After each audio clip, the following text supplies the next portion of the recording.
Hey everybody, thank you for joining us on this week's video podcast. We've just turned the corner on the calendar into November. I can tell that because my sleep patterns are all goofed up. It's dark when it's light and it's light when it's supposed to be dark. I don't know why exactly. But I do want to thank you for watching the podcast today. And we're going to have some interesting topics today. We're going to talk a little bit about some Christmas, New Year flights and how close you are there. We're also going to talk a little bit about TSA pre-check. Also the best and worst months when to fly exactly. And then one of my favorite questions is, why can't I ever seem to find a deal? And joining me today is our editor at the site at FareCompare.com, Ann McDermott. Hey, Ann, good morning.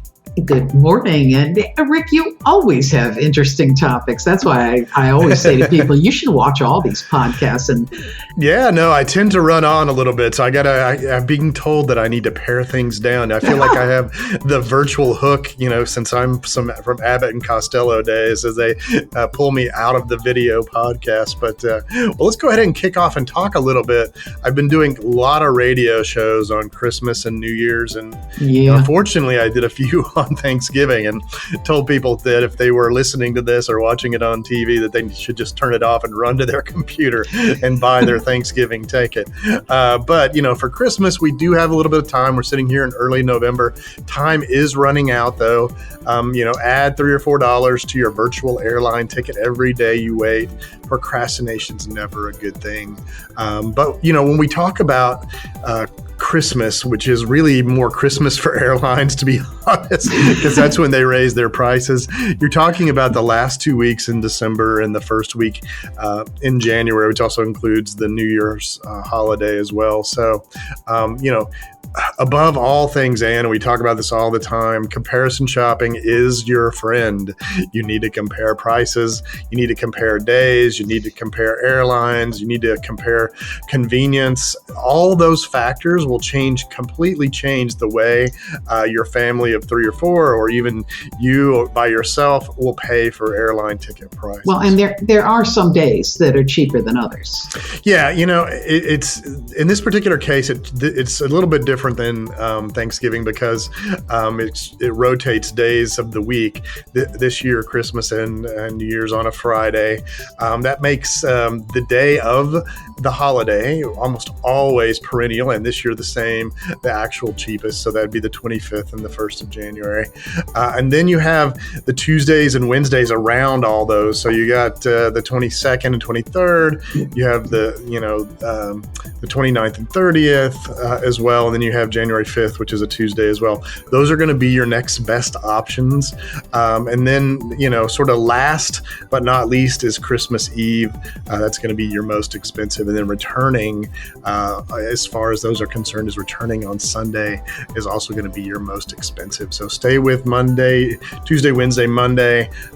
Even Saturday is okay, but Sunday is going to be expensive. So basically the eves and the Sundays after are going to be your most expensive. So see if you can avoid those, at least on half your trip. Just remember, the way airlines do pricing, even if you have to come back on one of the busy days where it's extremely expensive, as long as you go on one of the less expensive days, you get half the benefit. Well, also, I wouldn't want to fly on Christmas Eve because, we're talking late December, we're talking weather. You could get stuck, and that's not a good thing. But what do you tell people that say, fly on Christmas Day? I don't want to do that. What do you tell them? Oh, well, I mean, look, I know that my inheritance from my father-in-law is in the bank, because every year I go ahead and buy early bird check in for my father-in-law who comes up from Houston. He's the first thing he does is hand me, when he gets here, he hands me his ticket and says, be sure at the 24-hour mark that I get, a decent seat, right? So he likes to be in the A group on Southwest Airlines.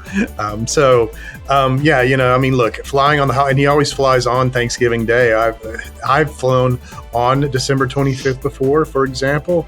Me too. Yeah. And on January the 1st as well. Historically, there's a lot fewer people flying on those days. People don't like to fly. Actually, the interesting thing is that the flight attendants and the gate agents and the airport folks, they're all much more jovial. They're actually fun. You have some empty middle seats. It's actually sort of a fun. Now, if you're flying 3 or 4 or 8 hours, it's a little bit different. Usually, this is something we're flying an hour. It was just not even different for me. In my case, I live in Dallas. Driving to Fort Worth, it takes me an hour to get there. I guess in LA, that would take you 2 blocks or so to get an hour. But so look, I mean, I think for longer trips, it's probably not the best, but it's still pretty nice to fly on those days, and it is inexpensive. And the reason it's cheaper is because people just don't like to fly on those particular days. And if you haven't bought tickets for Christmas or New Year's yet, you really would advise people to get going. Yeah, no, I think it's time, right? So it's not completely out of whack, especially if you're buying for New Year's, for example, at the moment. But you need to be shopping right here. The sort of the drop dead date would be Thanksgiving week. If you haven't purchased your ticket by then, you're in deep trouble. I'd much rather you start shopping right now because it just literally add $3 or $4 to your virtual airline ticket price. You got a family of 4. Now you're adding $16 to dollars a day, and just add that up in your head and just assume that you're wasting that amount of money. And by the way, that also means the most convenient flights are starting to go away. And the most convenient flights are also getting more expensive, even a lot more expensive than $3 or $4 a day. That number is mostly for the connecting flights that probably you don't want to take. So it's probably more like $10 or $20 a day for those nonstops, especially if you're going south into the Caribbean, for example, or into South Florida. One of the big hassles of flying at the holidays, as everyone knows, is the crowds at the airport. Let's talk security. Recently, there have been people that have been saying, hey, I got pre-check, but it didn't work for me, or, I had a problem with it, or blah, blah, blah, blah. But we like pre-check. Oh, look, it's so funny. My wife she's like, why did you take me to the gates that didn't have pre-check? Why did you, Rick? Yes. I'm like, well, I should have looked it up ahead of time in this particular case. So, but yeah, no, we love in fact, global entry, which also includes pre-check. And if you're flying internationally, you can also work with border customs and immigration control. And so those work with that as well for fast tracking that as well. But TSA pre-check, basically, if you're old enough, you'll know what pre-9/11 flying was all about. You'd have to be, probably in your, over, let's say over 30 at least, in order to know what that's like. It's very, very handy, very simple way to get to the airport. But one of the problems they've had is over the last 3 or 4 years, they've been throwing people into the pre-check status that didn't actually pay for it. Because originally it was done where you didn't have to pay for it, and then you did have to pay for it. They say that they're no longer going to give people pre-check that didn't actually pay for it. Now, I heard you got it the other day, and you hadn't actually gone to do it yet. I have not signed up for pre-check. That's definitely something we need to check into, because they're supposedly not supposed to do that anymore. And then, as you noted in the article, and we have an article you can read that Ann penned on this particular topic, there are several different things that can happen that can get in your way, even with TSA pre-check. Well, like one of them is, when you join pre-check, you're given a known traveler number, and you are asked for that on your reservations when you book a flight, and it's just a matter of putting in the number. Well, sometimes people put in the number wrong, and then they wonder, how come I didn't get pre-check? Well, one of those people that was saying that very plaintively was a TSA officer who put his number in wrong and finally figured it out, so he got to go. But there's all kinds of little dumb things that we all do that It's like it's the equivalent of a password issue, True. It's like not having a password you can log in properly with, but in this case, you can stick it in, and those right. sites actually accept it, and they don't tell you whether or not it actually worked with TSA, right? So it's sort of a roach motel. You send them the number, Yeah. and it's stuck there because they don't tell you if it's right or wrong or not. Or Yeah, you but completely forget to put the number in. Sometimes, I think that's what a lot of people if you're do. doing on an online travel agency, you'll see you won't actually see that. And I guess sometimes they call it KTN or known traveler Right, number right. or a variety of different things. So you got to be looking for it when you do your booking. I think that's what messes some people up. They're expecting to be asked for their TSA number or their pre-check number, but they are asked for known traveler number. But that's what that is. Known traveler number is TSA pre-check number. Yeah, and there can be failure by user failure. The other day I was going through TSA. I forgot that I had my iPad I had my iPad and my laptop with me. I took my iPad out. Gadget guy. I took my iPad out for whatever particular reason. This was actually where they did not have pre-check. So like if you're in an airport, like for example, where I was, Durango, Colorado, they don't have a pre-check there in the sense that you still have to pull your liquids out. They do give you a little thing where you don't have to take your shoes off. It's a little card that you take and you hand to the agent. But in this particular case, I could have left my iPad in, but I actually pulled out my iPad, left my laptop in, and was stuck there in the line for about 5 minutes as they were saying, well, why the hell did you leave your computer in your bag, right? So like I have so many times that I've used pre-check, and the airports that don't have it, I just completely forgot that you didn't have to do that. And when you're traveling in Europe, they actually require you to take your iPad out as well. So you still need to know sort of local knowledge in some cases. Of course, I'm laughing because you're complaining about being stuck in a security line for a big 5 minutes. Come on, Rick. I've seen the other lines too. I'll have to tell you, even I was flying during the Thanksgiving time period. Some of those lines were biblically large. I was like, oh, those people aren't going to make their flights, right? If you had a flight within an hour, you're going to be in big trouble. If there's one thing you should do at the holidays is get to the airport early, at least an hour earlier than you normally would. That's what I would say. Yeah, I agree with you on that particular case, and we've talked about this before, how I'm one of these people that really likes to slide into the airport at the last minute. And my wife's the opposite. So that causes no end of friction. And as my daughter just watches the friction occur. No, you need to be there a little bit earlier than you would expect. Which is why you should take, in my opinion, that's why I quit sort of parking at the airport. We actually typically will take Uber or some sort of service. So it's dropping us right at the gates. We don't have to worry about those crazy parking lots in some cases. And those parking lots will be crazy in December, as we have been talking about all along, because the airports are going to be crowded, but they will be crowded at least part of the month. But December is kind of a funny month. It's kind of like a total split personality.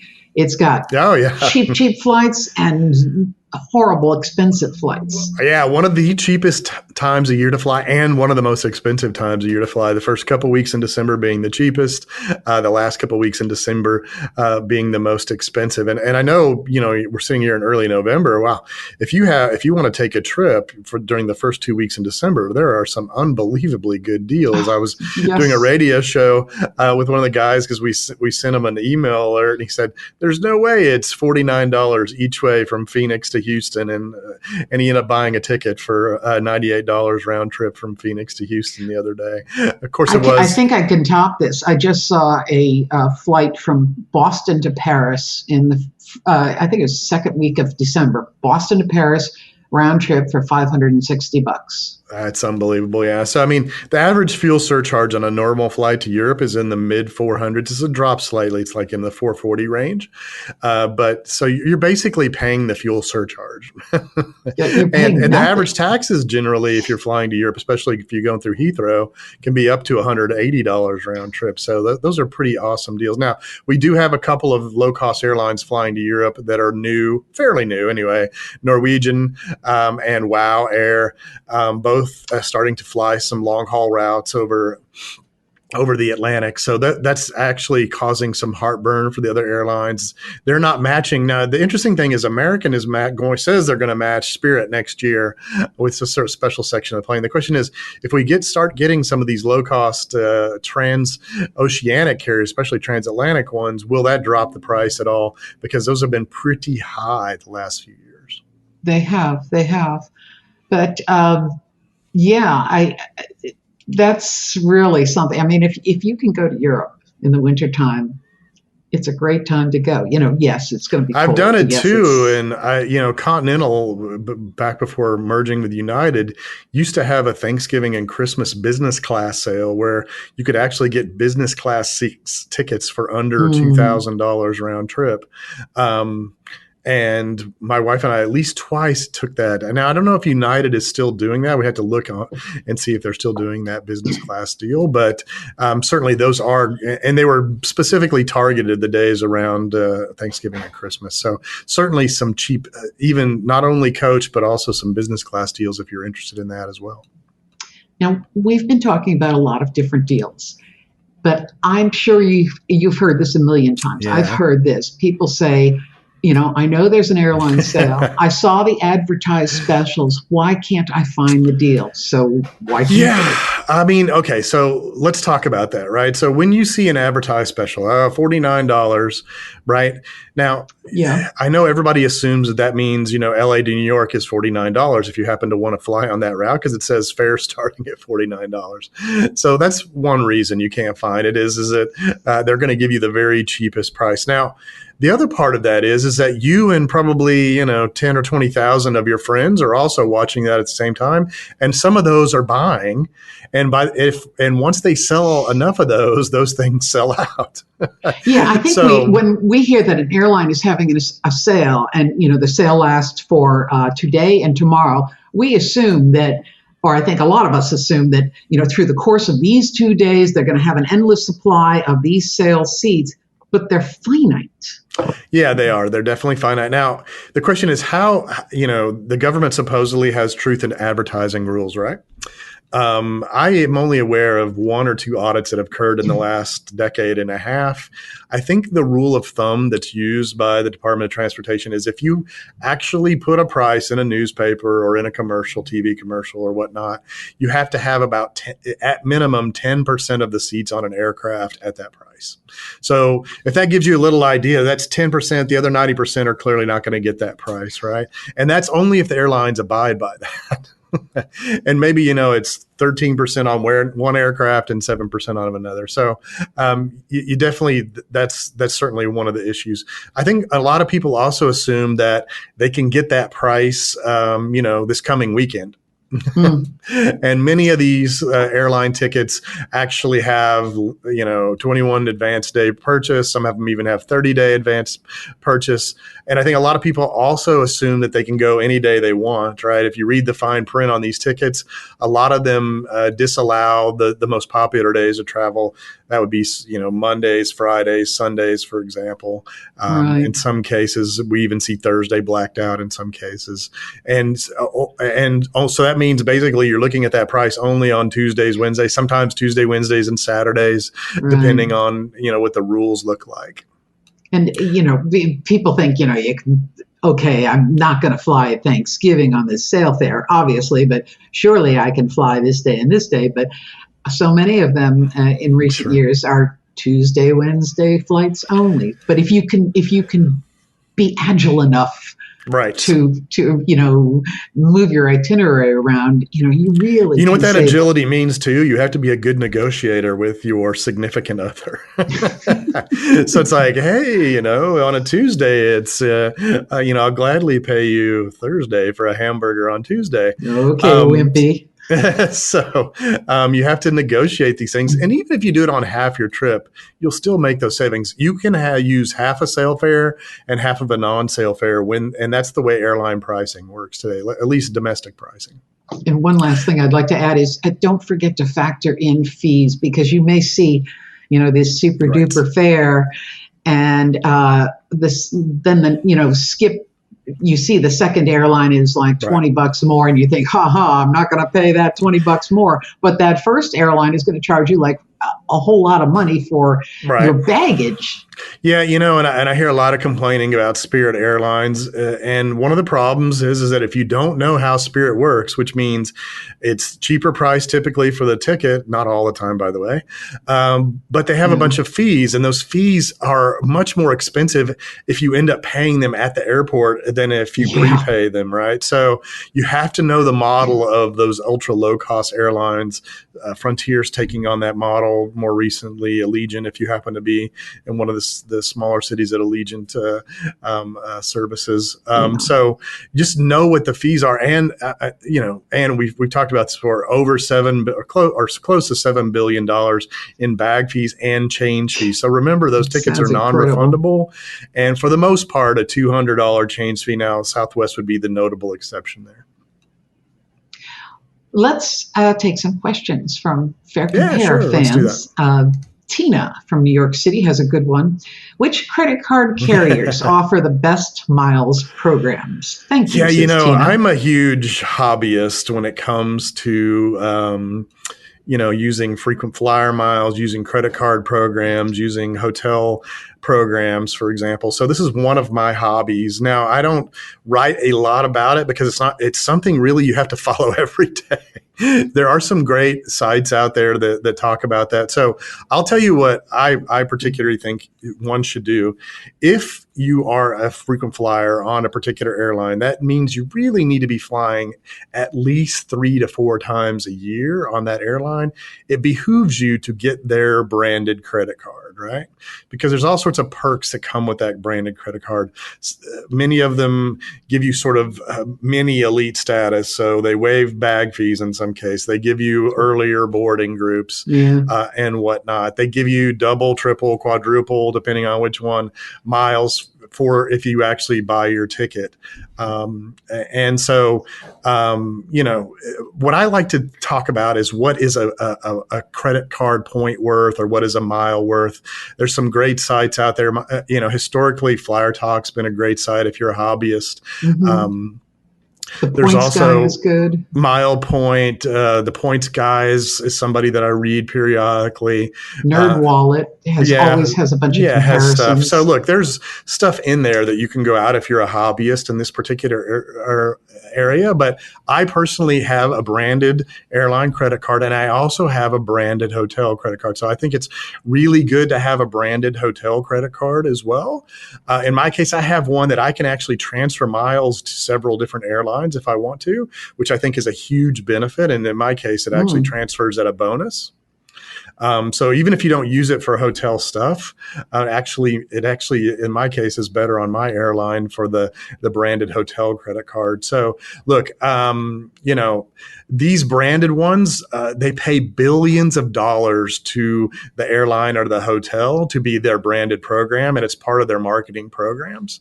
So on the flip side, I have a lot of people that tell me they like, the ones that aren't branded, like the Capital One card and some of these other ones, where you basically aren't tied to a particular airline. You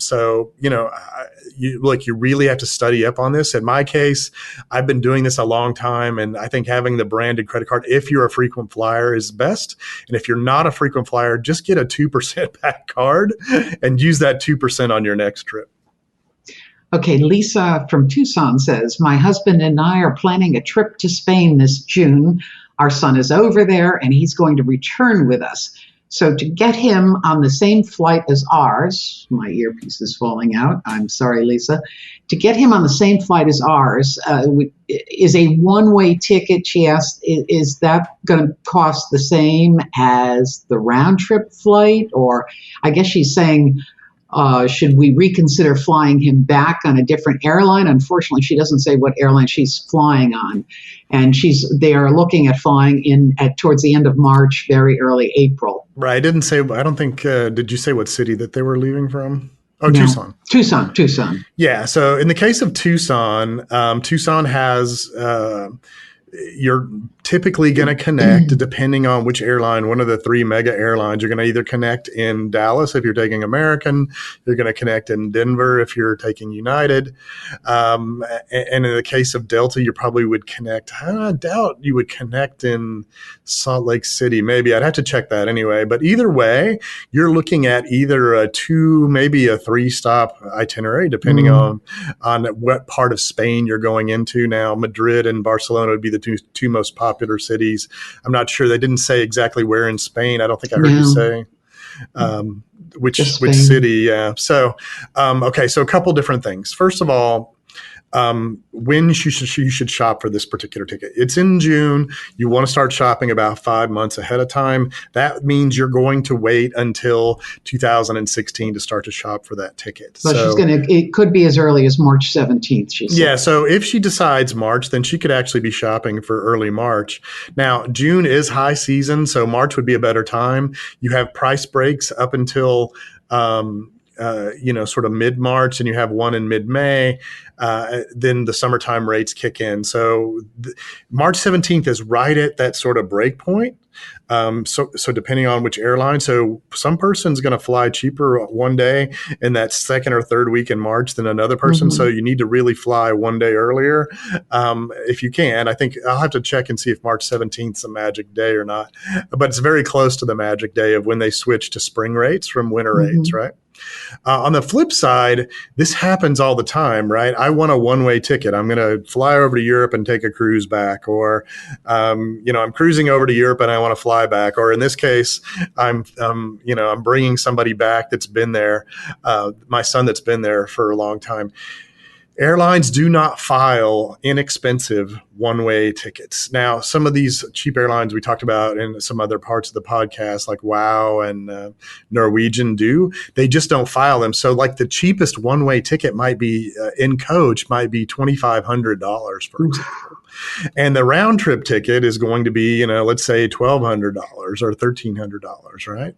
So look, here's what I will always tell people in this particular case. In your case, the mother and father are going to be buying a round trip ticket. They want their son on the flight back. The son should go ahead and plan on returning to Spain. Now, that means buy a ticket, make sure it's no more than 30 days in length. He should return. Now, if he decides he doesn't want to return to Spain in those 30 days, he should call up the airline. It will be a $300 change fee and let them know that he's not going to return back to Spain. But let's assume that that he wants to return to Spain. Then that ticket costs, $1,200 or $1,300. And look, you should plan on returning. Round trip tickets are way cheaper than one-way tickets internationally. Very rarely do you see one-way airfare filings. I mean, I watch airfare filings more than any human possibly could watch airfare filings, and we just don't see one-way prices. And that's why it's so expensive. And even if he decides not to go back and eats the $300 change fee, he still saved a lot of money. Oh, yeah. In fact, let's say it was $2,500 one way, $1,400, then half the ticket was $700. So you'd still have $400 in residual value on another flight, depending on which airline it is, for the next 10 or 11 months. Now, remember, once you do not use a portion of that ticket, then it's tied to that person. You can't actually give it to another person. So that named person has to be the one that flies. But in general, that's what I tell people to do. Plan on going back. Plan on revisiting your friends. And if you can't make it to go back, that's what happens. Thank you, Rick. Thanks. Thank you. And if anybody wants to read more about these articles, we've got a slew of interesting stuff, including tons of stuff that Rick has written about everything ranging from really practical advice, like when to buy your tickets to get the cheapest deals, to the cheapest cities to visit in various parts of the world, including the U.S. So come check us out. Yeah, come check us out. And I'm a very hands-on person here at the company. As you can see here, I'll show you. I was doing some design work today. Here's some design work here. Probably not the best designer in the world, but so I'm working on how to do better email alerts, and we have this new native app that's out called Adventurous, which I really love. As we keep adding more events, you can basically it's a mashup between events events and airline prices. So we can, if you really are like me, trying to figure out that one cool place to go to and find new places to travel to, great place to scan. Also has a list of deals. It's updated every hour on the hour. So check out that new native app on both iOS in the App Store as well as on Google Play on Android. Thank you. Thanks, Bye-bye.